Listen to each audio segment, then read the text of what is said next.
하나님 말씀 보겠습니다. 구약성경 다니엘서 4장 1절에서 3절입니다.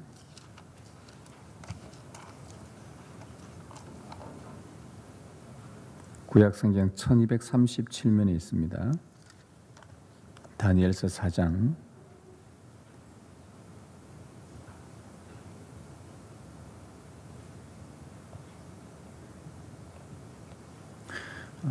1절에서 3절까지 하나님의 말씀을 봉독하겠습니다. 하나님의 말씀을 들으십시오. 느부갓네살 왕은 천하에 거주하는 모든 백성들과 나라들과 각 언어를 말하는 자들에게 조서를 내리노라 원하노니 너희에게 큰 평강이 있을지어다. 지극히 높으신 하나님이 내게 행하신 이적과 놀라운 일을 내가 알게 하기를 즐겨하노라. 참으로 크도다 그의 이적이요 참으로 능하도다 그의 놀라운 일이요 그의 나라는 영원한 나라요 그의 통치는 대대에 이르리로다. 아멘.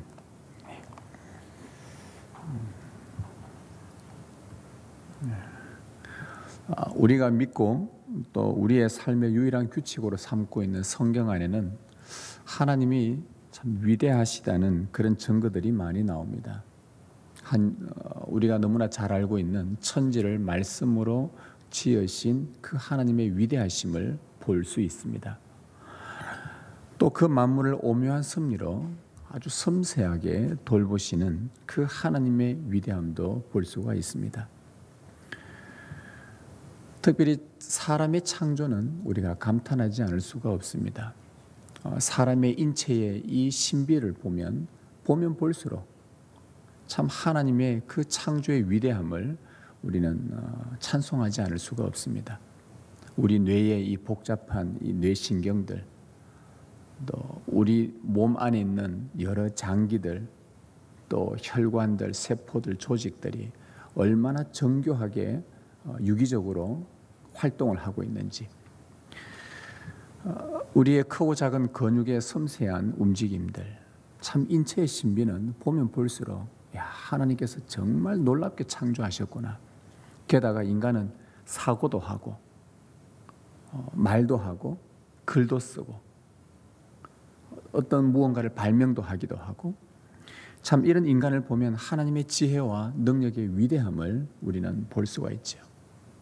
또 어떤 과학자가 말하기를 우주의 역사가 한 몇백억 년이라고 하는데 그 증거가 정확하지는 않지만 하여튼 그들의 주장에 따르면 몇백억 년이라고 하는데, 그들의 주장이 혹 맞다 하더라도 그것을 우리가 다르게 생각해 보면 그 몇백억 년 된 지구를, 우주를 지금까지도 하나님께서 품고 돌보고 계신다고 우리가 볼 때에 그들의 주장에 의하면 하나님이 얼마나 크고 위대하고 대단하신지를 그들이 오히려 증명해 주는 그런 것들을 우리가 보게 되죠.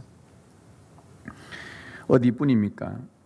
역사의 어느 한 시점에서 우리가 전혀 알지도 못하는 조선시대든 고려시대든 삼국시대든 그 이전에 거슬러 가서 역사의 어느 시대에 우리는 전혀 모르는 어떤 사람이 몰래 은밀하게 생각하고 행하고 음모를 꾸미고 했던 모든 것을 다 알고 계시는 전능하신 하나님을 성경에서 우리는 보게 됩니다.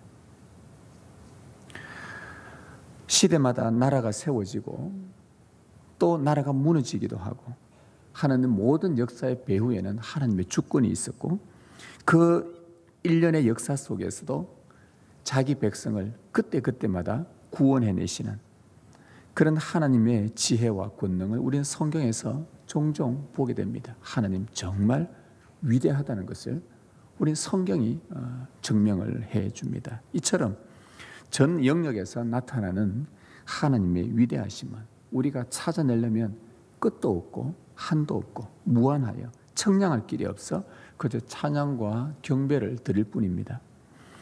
하나님은 예전에도 위대하셨고 지금도 그러하시며 앞으로도 변함없이 위대하실 것입니다. 그 위대하신 하나님 앞에 성도가 해야 될 마땅한 바는 하나님 앞에서 그분이 위대하다는 것을 고백하는 것이고 그가 하신 일을 찬송하는 것이고 그리고 그분께 겸손히 순종하며 걸어가는 것, 이것이 성도가 할 수 있는, 하나님의 위대하심 앞에 할 수 있는 마땅한 삶입니다. 오늘 저는 다니엘서 4장을 가지고 우리 지난주에 이어서 하나님의 크심, 우리는 비록 왜소하고 작지만 우리 안에 거하시는 이 하나님 얼마나 크신지, 얼마나 그분이 위대하신지, 얼마나 그분의 위엄이 대단한지 우리는 오늘 다니엘 4장을 통해 함께 말씀을 상고해 보려고 합니다. 그분의 그 위대함에 집중하면서 오늘도 예배 내내 주께 경배하며 찬양 드리는 여러분 되시길 기원합니다. 우리 다니엘 4장은 여러분들이 다니엘 1장에서 저 마지막 장까지 한번 마음을 딱 먹으면 1시간 만에 다 읽을 수 있습니다. 그중에 이 다니엘 오늘 읽은 4장은 우리가 1절에서 3절까지 읽었지만 이 전장에 걸쳐서 보면 어느 바벨론 제국의 이 지어낸 이야기가 아니라 실제 우리가 살던 훨씬 이전 역사 속에 있었던 사건입니다.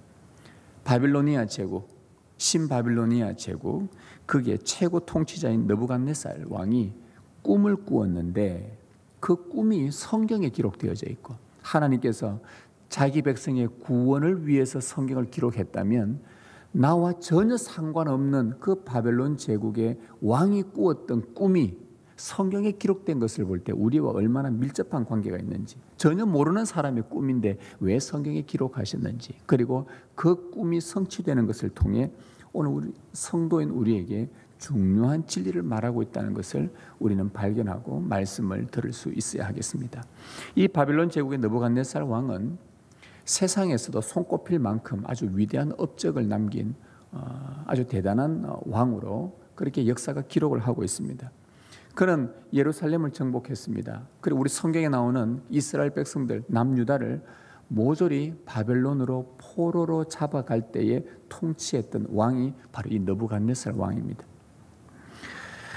당시 그가 통치했던 영역이 전 세계에서 어느 정도 영역이었냐 하면 오늘 현대 지명으로 저 북아프리카 일부도 이집트, 그리고 지금 현대 지명으로 이스라엘, 팔레스타인, 레바논, 요르단, 시리아, 터키, 사우디, 쿠웨이트, 이라크까지 아프리카 북부 지역의 일부분과 중동 지역 전체를 다스린 아주 통치력이 막강한 그런 왕이었습니다.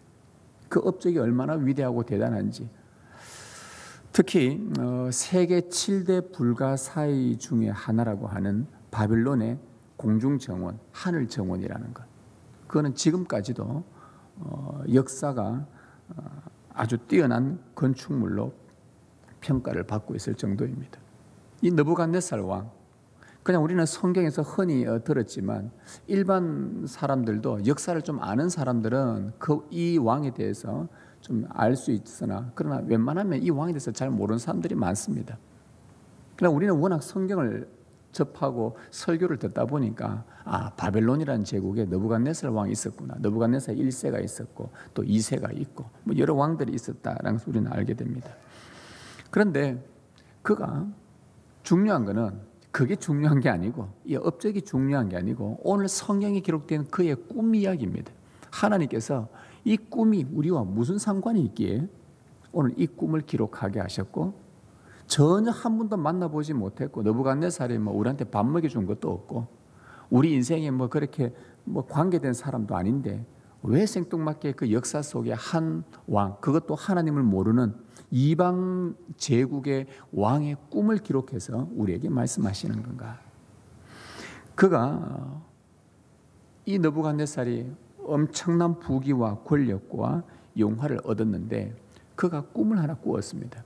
그런데 그 꿈 때문에 심히 번민하여 너무 괴로워서 잠을 이루지를 못했던 것이죠.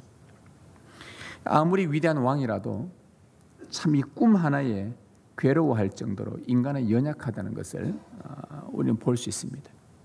제가 얼마 전에 어떤 분이 하고 만나기로 약속했는데 이분이 못 나오겠대요. 예수 안 믿는 사람인데. 왜 갑자기 못 나오냐니까. 어젯밤에 자기 어머니하고 자기 아내가 꿈을 꾸었는데 둘 다 동시에 꿈자리가 뒤숭숭하대요. 그래서 밖에 나가지 마라. 그래서 결국 못 만났습니다. 참 이 꿈 하나에 인간이 이렇게 연약합니다. 모든 부귀 영광 권세 누렸는 이 느부갓네살 왕도 꿈 하나 때문에 너무 번민하여 괴로워 잠을 청하지 못할 정도. 참 인간이 모든 걸 가졌다 해도 그 꿈 하나 때문에 이렇게 연약한 게 우리 인생들입니다. 그가 꾼 꿈이 뭐냐? 이 4장 내용 전체에 나오는데 여러분들 오늘 꼭 주일날 다니엘 집에 가셔서 다니엘 4장 다 읽어보시길 바랍니다. 그가 꾼 꿈의 내용은 이렇습니다. 그가 꿈을 꾸었는데 땅 중앙에 나무가 하나 있었습니다. 그런데 이 나무가 점점 자라서 하늘까지 닿습니다. 그리고 저 땅 끝에서도 보일 만큼 아주 큰 나무로 견고하게 자랍니다. 그 잎사귀가 너무너무 아름답습니다. 가지는 얼마나 많이 뻗어져 있는지, 열매는 얼마나 풍성한지 그 제국의 모든 사람들이 와서 그 맺힌 열매들을 자기 양식 삼아 먹고 남을 만큼 충분한 열매가 있었습니다. 동물들이 그곳에 와서 쉽니다. 새들이 그 나무에 와서 깃들이면서 쉽니다. 그 정도로 아주 큰 나무를 이 느부갓네살 왕이 꿈을 꾸었습니다. 그런데 갑자기 하늘에서 아주 거룩한 모양을 한 순찰자, 감독하는 자, 뭐 정확하지는 않지만 하여튼 순찰하는 자, 살피는 자가 하늘에서 내려옵니다. 그리고는 한마디로 외치는데 뭐라고 외치냐면 이 큰 나무를 베어내라. 가지를 다 잘라내라. 잎사귀를 떨어내고 열매들을 다 해쳐라. 여기 있는 동물들과 새들을 다 쫓아내버려라. 이제 그 말이 들린 거예요. 이제 이 느부갓네살이 꿈을 꾼 겁니다. 이 꿈을. 그리고 또 한마디가 더 외쳐졌는데 이 잘라내고 남은 뿌리, 나무 뿌리의 거루터기는 그대로 남겨두고 쇠와 노줄로 꽁꽁 묶어놓고 7년 동안 밤마다 이슬을 맞게 하면서 들짐승과 지내도록 가만히 내버려 두라. 이게 하늘에서 내려온 어느 거룩한 순찰자가 외친 말이었습니다. 느부갓네살 왕은 하늘에서 내려온 저 거룩한 순찰자가 외친 그 말에 의해서 심히 번민하여 괴로워 견딜 수가 없습니다. 꿈이 너무 생생해서 이걸 어떻게 하나. 잠을 못 자는 겁니다. 그래서 이 꿈을 해석하기 위해 전국에 있는 모든 지혜롭다는 사람들을 다 불러 모아서 꿈을 해석하게 했으나 아무도 이것을 해석하는 자가 없었습니다. 그때 왕은 다니엘을 떠올립니다. 다니엘을 떠올려서 다니엘에게 이렇게 이야기합니다. 9절 말씀을 보시면요, 이렇게 이야기합니다. 이 왕이 합니다. 벨드사사라. 이 벨드사살은 다니엘의 바벨론식 이름입니다.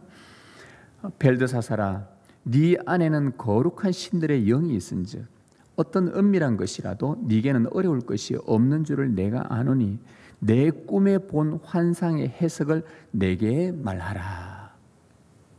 모두가 해석하지 못할 때에 이 왕이 떠올린 사람은 다니엘이었습니다. 왜 떠올렸냐 하면 이 느부갓네살 왕이 이 꿈이 두 번째 꿈인데 그 전에 또 한 번 꿈을 꾼 적이 있었습니다. 다니엘서 앞부 2장 쪽에 가보면 또 꾸었는데 그때에 다니엘이 왕의 꿈을 해석해 준 적이 있었습니다. 그래서 왕이 이전에도 꿈을 꾸고 이 잠 못 이루고 있을 때에 다니엘이 해석해 준 그 다니엘을 떠올리면서 이번에도 다니엘을 불렀던 것입니다. 그래서 이 왕은 다니엘의 마음에 누가 계시는가? 거룩한 신들의 영이 있다는 것을 이 왕이 알고 있었습니다. 그래서 그가 말하는 거예요. 다니엘아, 네 안에는 거룩한 신들의 영이 있으니 내게 이 꿈을 해석해다오. 예전에 한번 다니엘의 그런 꿈을 해석하고 그때에 이 느부갓네살 왕이 다니엘의 꿈 해석을 듣고는 뭐라고 고백하냐? 이방의 왕이었는데 그가 하는 말이 여호와는 참 하나님이시다. 이방의 왕의 입에서 여호와를 찬송했단 말이죠. 그리고는 다니엘을 아주 높은 관직의 자리에 딱 앉힙니다. 왕은 다니엘에게 거룩한 신들의 영이 있다는 것을 믿었던 거예요. 이제 다니엘은 이 왕의 명령을 받들어 고민하면서 하나님이 주신 그 지혜를 가지고 이 꿈을 해석하기 시작합니다. 이제 해석을 합니다. 중앙에 그 하늘까지 닿은 나무는 바로 느부갓네살 왕 당신을 가리킵니다 라고 이제 설명을 하기 시작해요. 여러분 4장에 다 나오는 내용들입니다. 그의 나라와 권세와 그 위엄이 얼마나 컸으면, 얼마나 대단했으면 하늘까지 닿았고 땅 끝에서도 봐도 이 느부갓네살 왕의 위엄과 권세를 누구나 다 알 수 있을 만큼 아주 대단히 위대했던 느부갓네살 왕을 나타냅니다. 그의 통치 아래에서 모든 사람들이 와서 양식을 얻었고 무한한 그 양식을 얻으며 은택을 받고 살았던 것이죠. 근데 하늘에서 갑자기 내려온 거룩한 순찰자는 하나님이 보내신 주의 사자였습니다. 큰 나무가 칼에 베임을 당할 것이다. 이것은 느부갓네살 왕이 왕위에서 쫓겨나게 될 것이다 라는 그 예언이었고, 이 쫓겨난 왕은 7년 동안 밤이슬을 맞으면서 그 들의 짐승들과 함께 지내며 비참한 신세로 전락하게 될 것이다. 그런데 거루터기를 남겨두라고 했는데 이 남겨두었단 말은 나중에 하나님께서 다시 이 왕을 회복시키겠다. 이게 하나님께서 알려주신 다니엘의 해석이었습니다. 여러분, 다니엘이 이 꿈 해석을 다 왕에게 말해줍니다. 이방 나라 왕이지만 그를 베어냈다가 다시 나중에 회복시키시는 분은 여호와 하나님이심을 말해준 다음에 이 다니엘이 이 왕에게 한 가지 권면을 합니다. 권고를 합니다. 무슨 권고를 하냐? 27절을 한번 보십시다. 다니엘이 이 꿈 해석을 마친 이후에 느부갓네살 왕에게 권고를 하는데 그 권고 내용이 27절입니다. 그런즉 왕이여, 내가 아뢰는 것을 받으시고 공의를 행함으로 죄를 사하고 가난한 자를 긍휼히 여김으로 죄악을 사하소서. 그리하시면 왕의 평안함이 혹시 장구하리이다. 다시 말하면 왕이 위엄과 부귀 권세를 얻어 여기까지 오면서 참 당신은 알게 모르게 많은 죄를 지었습니다. 이제부터 죄를 다 끊고 공의로 나라를 다스리십시오. 그리고 가난한 자들에게 긍휼을 베푸는 이런 선한 정치를 행하십시오. 그러면 하나님께서 당신의 평안함을 장구하도록 계속 지속하게 해주실 것입니다. 다니엘이 이 꿈 해석과 함께 이 권고를 왕에게 해줍니다. 여러분 29절에서 33절을 한번 읽어보십시다. 우리 다 같이 4장 29절에서 33절 자 읽습니다. 12달이 지난 후에 내가 바벨론 왕궁 지붕에서 거닐세 나 왕이 말하여 이르되 이 큰 바벨론은 내가 능력과 권세로 건설하여 나의 도성으로 삼고 이것으로 내 위엄의 영광을 나타낸 것이 아니냐 하였더니 이 말이 아직도 나 왕의 입에 있을 때에 하늘에서 소리가 내려 이르되 느부갓네살 왕아 네게 말하노니 나라의 왕위가 네게서 떠났느니라. 32절 33절 계속 읽습니다. 네가 사람에게서 쫓겨나서 들짐승과 함께 살면서 소처럼 풀을 먹을 것이요 이와 같이 7때를 지내서 지극히 높으신 이가 사람의 나라를 다스리시며 자기의 뜻대로 그것을 누구에게든지 주시는 줄을 알기까지 이르리라 하더라. 바로 그때에 이 일이 나 느부갓네살에게 응함으로 내가 사람에게 쫓겨나서 소처럼 풀을 먹으며 몸이 하늘 이슬에 젖고 머리털이 독수리 털과 같이 자랐고 손톱은 새 발톱과 같이 되었더라. 여러분, 왕의 꿈이 그대로 성취가 되었습니다. 다니엘의 꿈 해석과 권고가 있은 후 정확히 1년 만에 느부갓네살은 왕위에서 쫓겨났고 그 왕권은 다른 사람에게 넘겨졌으며 그는 7년간 들짐승과 함께 정말 비참한 인생을 살아가게 됩니다. 여러분, 느부갓네살이 이렇게 된 이유가 무엇입니까? 그가 아까 좀 전에 읽었던 내용처럼 그가 왕궁의 지붕을 거닐다가 자기 눈앞에 자기가 세운 이 도성의 그 화려함과 영광과 그 업적을 바라보고 그가 이런 말을 한 것이죠. 나의 능력과 나의 권세로 건설된 이 크고 위험 있는 도성들을 보라. 이것은 나의 영광이로다. 자기를 자랑했단 말입니다. 이거는 바로 느부갓네살의 교만이었습니다. 공의와 자비로 선한 정치를 하라는 하나님의 권고, 다니엘을 통해 주신 하나님의 권고를 그는 12개월 동안 까마득히 잊고 살았습니다. 그는 자기 자랑에 여념이 없었고 끊임없이 이 도성을 넓혀갔고 그의 영광과 부귀와 화려함은 세상 사람들이 알 정도로, 그리고 스스로 높아져 교만하게 행함으로 하나님의 권고를 무시하고 살았던 것이죠.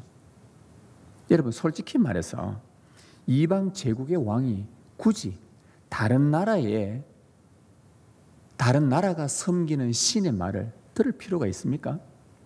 그것도 바벨론 제국은 저 이스라엘을 포로로 잡아왔는데 포로로 잡혀온 자들의 신인 여호와의 말을 굳이 들을 필요는 없지요. 여러분, 세상 사람들이 우리가 믿는 예수님의 말씀을 그들이 듣지 않고 순종하지 않는다고 한들 뭐 그게 무슨 상관이 있습니까? 그들은 그들의 인생 살아가는 것이죠. 여러분, 느부갓네살은 자기가 섬기는 이 바벨론 제국의 마르둑 신, 그 자기 신만 잘 섬기면 되는 것인데 굳이 여호와의 말을 들을 필요가 있겠습니까? 그러나 오늘 본문이 우리에게 가르치는 중요한 진리는 뭐냐? 여호와는 어느 시대든지 인류의 모든 역사 속에서 여호와는 세상의 모든 나라와 통치자들을 자신의 뜻대로 친히 다스리고 계신다는 것을 우리에게 알려주고 있는 것입니다. 이걸 말씀해 주고 싶은 거예요. 너희는 너희 신을 섬기든 말든 상관없을지 몰라도, 그러나 이 땅의 모든 사람들, 예수를 믿든 믿지 않든 아담 이후로부터 지금 2020년까지 인류 역사 속에 그 어떤 시대든지 그 어떤 역사 속에서든지 여호와라는 분은 나라를 지금도 다스리고 계시고 옛날에도 다스리셨고 그 통치자 한 명을 세우고 무너뜨리고 왕위를 세우고 폐위시키고 하는 모든 역사들은 여호와의 손에 달려 있음을 알려주기 위함이었던 거예요. 공의와 자비의 선한 정치를 하라는 주의 권고를 이 세상의 왕들과 통치자들이 듣지 않고 끝까지 교만하면 하나님은 이방인 통치자라 하더라도 그들의 행위를 심판하시고 들짐승과 같은 수준의 비참한 신세로 능히 전락시킬 수 있는 권세 있는 분이심을 오늘 성경이 우리에게 알려주고 있는 것입니다. 여러분, 느부갓네살이 여호와를 잘 모르지요. 다니엘을 통해서 들었던 그 여호와 하나님, 자기 첫 번째 꿈을 해석해 줌으로 인해 그때 여호와는 참 대단하구나, 그렇다고 그가 여호와를 믿고 신뢰하고 구원의 주로 받아들였겠습니까? 그런데 그가 7년 동안 다니엘의 그가 꾸었던 꿈을 해석해 준 다니엘의 해석대로 실제로 7년 동안 들짐승과 함께 살았습니다. 아무도 돌봐주지 않습니다. 소가 풀을 떴듯 그도 그렇게 살았습니다. 머리를 깎을 수가 없었죠. 독수리 머리털처럼 손톱 깎을 수가 없어 새 발톱처럼 그렇게 자랐다고 합니다. 그렇게 7년을 보내고 나서 느부갓네살이 진리를 하나 깨닫고는 그가 고백하는 말이 3절을 한번 보십시다. 그의 고백입니다. 뭐라고 고백하는가 보십시다. 4장 3절에 같이 한번 읽으십시다. 4장 3절. 느부갓네살의 고백입니다. 시작.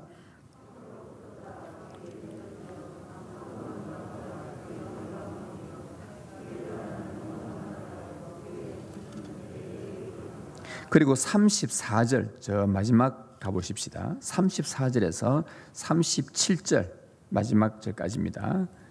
그의 고백을 들어보십시다. 같이 읽습니다. 시작.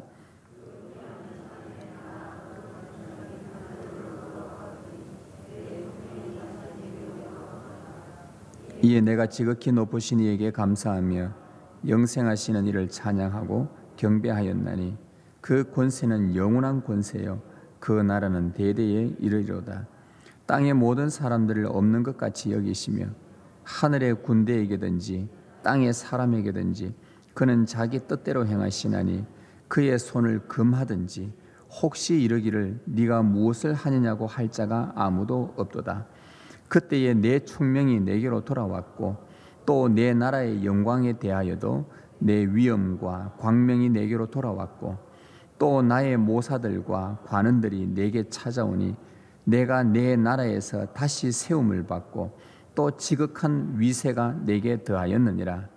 그러므로 지금 나 느부갓네살은 하늘의 왕을 찬양하며 칭송하며 경배하노니 그의 일이 다 진실하고 그의 행하심이 의로우심으로 교만하게 행하는 자를 그가 능히 낮추심이니라. 아멘.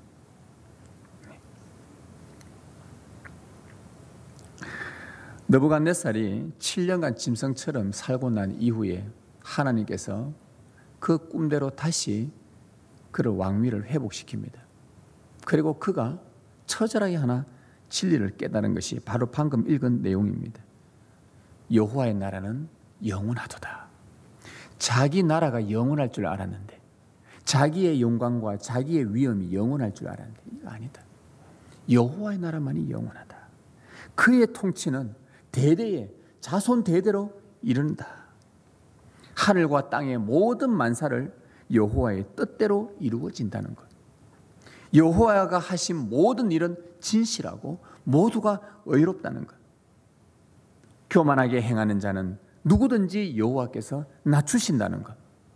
세상 나라를 여호와의 뜻대로 누구에게 나눠주기도 한다는 것. 여러분, 자기의 통치와 권세와 영화를 자랑했던 느부갓네살은 인간의 공로와 업적과 위대함을 자랑하는 것은 아무것도 아님을 그가 깨닫고서는 교만한 자를 낮추시고 겸손한 자를 높이시는 온 세상의 통치자는 여호와 한 분뿐이다 라고는 여호와를 찬송하며 칭송하며 경배하였다고 했습니다. 이방의 나라가, 이방 나라의 제국의 왕이 하나님이 행하신 모든 일들을, 자기에게 일어난 일들을 경험하고 그 일도 자기가 꾸었던 꿈 그대로 하나님이, 그 꿈 주신 분도 하나님이시고 그 꿈을 해석해 주신 분도 하나님이시고 꿈대로 그대로 이루어버리는, 그것도 하나님을 모르는 이방 나라의 한 사람의 꿈을 가지고 그것을 경험했을 때에 그 왕은 하늘 위에, 이 땅의 모든 인간 왕 위에 하늘의 왕은 여호와뿐이시다. 이분이 참 신이시다. 이분의 나라는 영원하다. 이분이 행하시는 모든 일들은 다 진실하다. 다 의롭도다.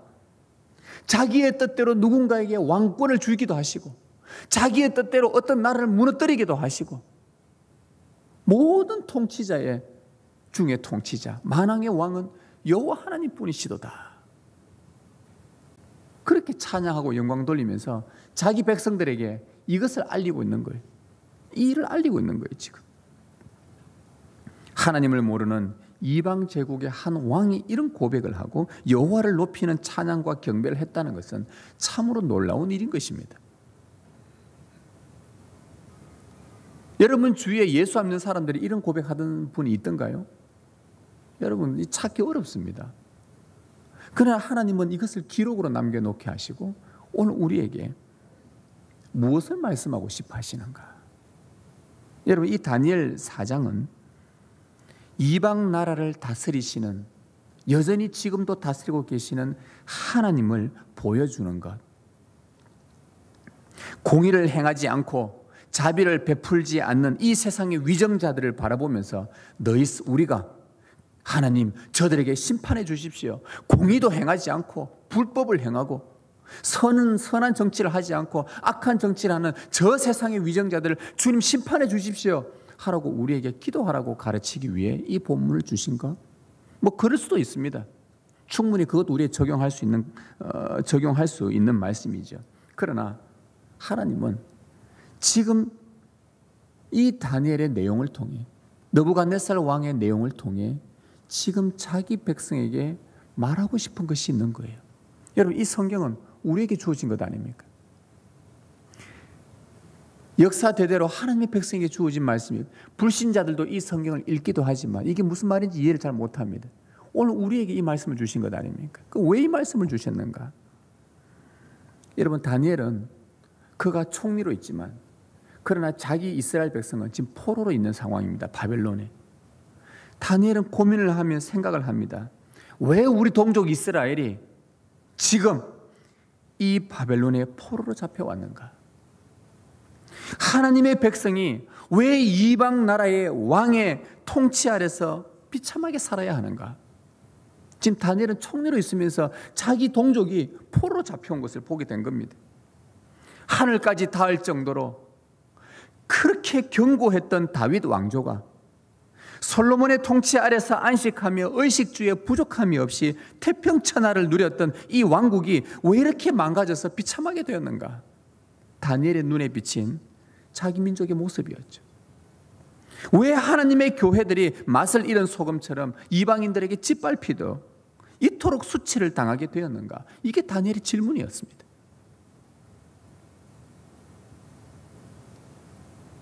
이런 고민을 하던 중에 다니엘은 그 과거 약 70년 전에 하나님께서 예레미야 선지자에게 주셨던 그 약속의 말씀을 그가 듣게 됩니다.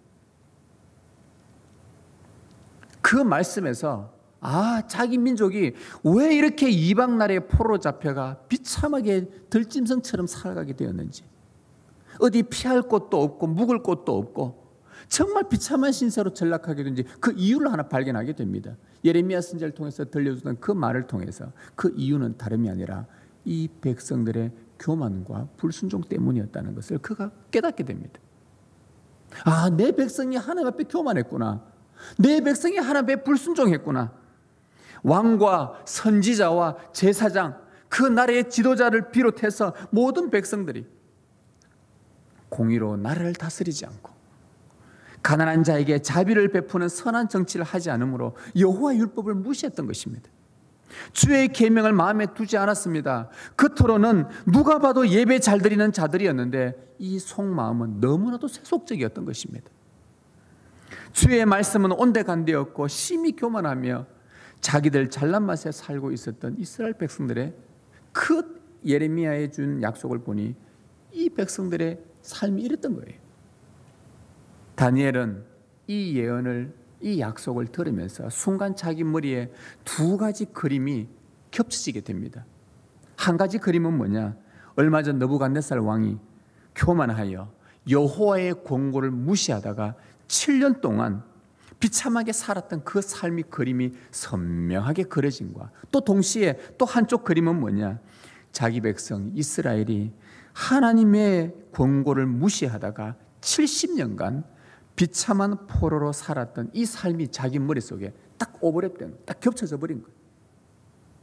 이 두 가지 동시에 싹 떠올려진 겁니다. 이방인의 그 제국의 왕의 교만도 꺾으신다면 하물며 자기 백성의 교만을 가만 내버려 두시겠는가? 자기가 사랑하는 자기 백성, 구원하기로 마음먹은 자기 백성의 교만을 하나님께서 가만 내버려 두시겠는가?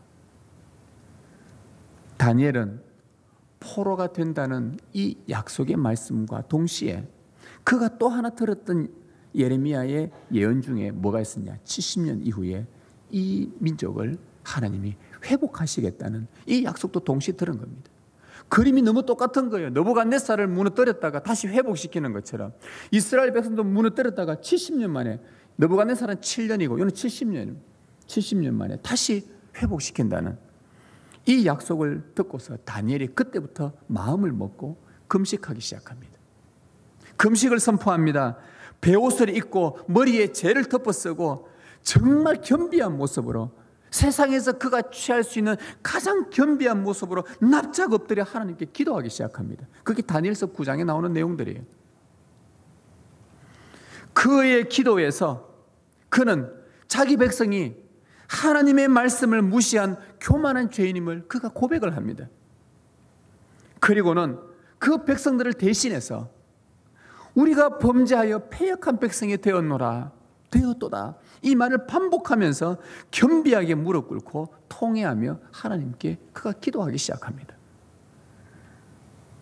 다니엘이 이 겸비하게 한 이 행동은 후에 이스라엘이 회복될 때에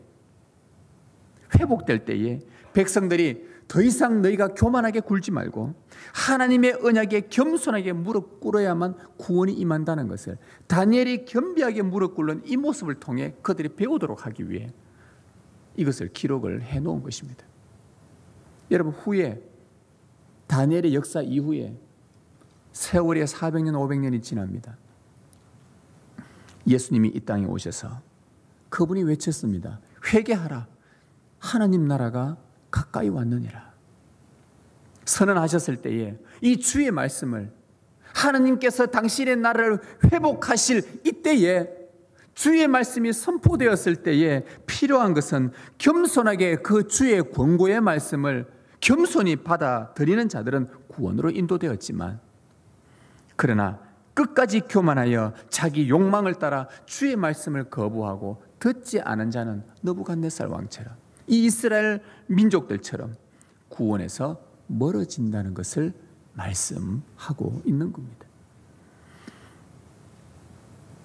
여러분, 교만은 모든 악의 시작입니다. 어거스틴이 이 말을 했습니다. 교만은 모든 악의 시작입니다. 여러분, 아담의 죄, 여러분이 잘 아는 첫 인류 아담의 죄는 바로 교만의 죄였습니다. 선악을 알게 하는 나무의 열매를 먹지 말라고 하나님이 말씀하신 것은 너희 인생은 하나님의 명령 아래에 있다는 것을 항상 인식하며 살라는 뜻이었어요. 너희 인생은 하나님의 명령 속에 살고 죽는다는 것을, 하나님 안에서 그분의 말씀을 듣고 사는 것, 그런 자들임을 항상 인식하도록 하기 위해 선악과를 주시면서 이것은 먹지 말라, 그렇게 말씀하신 겁니다. 자기 욕망에 우쭐거리지 않고 자기 영광에 취해 교만하지 않도록 그 계명을 주셨던 겁니다. 여러분, 교만이 얼마나 큰 죄였으면, 아담의 죄가 얼마나 큰 죄였으면, 한 번씩 성경 보면서 그런 생각 해보지 않았습니까? 아담이 그거 하나 따먹었다고 해서 아담 이후로 모든 인류를 다 영원한 사망으로 내던져 버리시는 하나님, 너무한 거 아닌가? 그건 뭐라고? 그거 하나 불순종했다고 그게 그렇게 큰 죄인가? 모든 인류를 다 죽음으로 심판해버리는 하나님, 너무 과한 거 아닌가? 라고 생각들 들지 모르겠지만, 그러나 그만큼 교만의 죄는 이토록 크다는 겁니다. 모든 악의 시작입니다.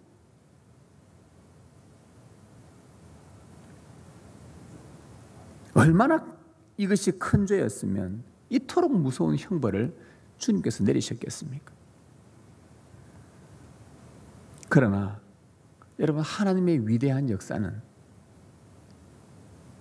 바로 여기서부터 시작이 됩니다. 여러분, 기회만 주어지면 우리 인생은 자기 자랑과 자기 영광을 드러내려는 이 교만의 사슬에 묶인 우리를 하나님께서 십자가 앞에 우리가 나와 겸비하게 무릎 꿇고 그 복음을 받아들일 수 있도록 하신 하나님의 그 위대한 역사는, 이게 참 놀라운 일이에요. 여러분, 그렇지 않습니까? 여러분, 천지를 창조하시고 세상을 다스리시고, 여러분, 하나님의 위대하심을 우리가 설명할 때에, 여러분, 저 있는 저 높은 산을 다 깎아서 이쪽으로 옮기는 게 쉽겠습니까? 한 인간의 죄된 본성을 하나님의 자녀로 겸비하게 바꾸어 자기를 부인하는 참 신실한 자로 만드는 게 더 어렵겠습니까?